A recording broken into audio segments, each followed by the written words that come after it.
Hello friends, welcome to my channel Riyan creation and cooking.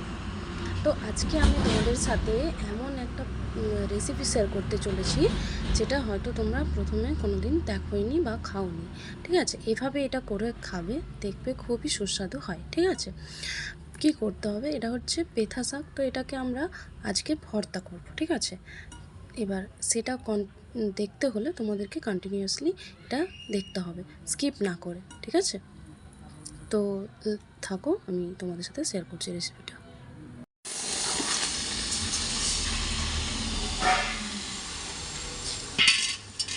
দেখো, এবার এটা আমি সেদ্ধ করার জন্য দিলাম। ঠিক আছে, এটা সেদ্ধ হওয়ার পর কিন্তু এটাতে কিন্তু জল দেওয়া যাবে না, কারণ এটা খুবই নরম শাক, গলে যাবে।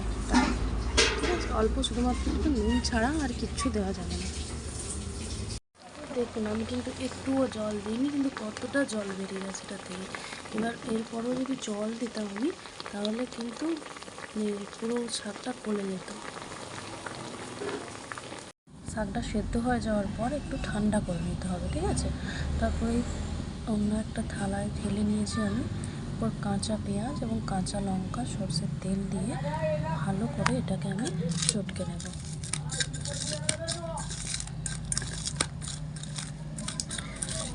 প্রথমে নুন এবং পেঁয়াজ লঙ্কা দিয়ে ভালো করে এটাকে চটকে নিতে হবে।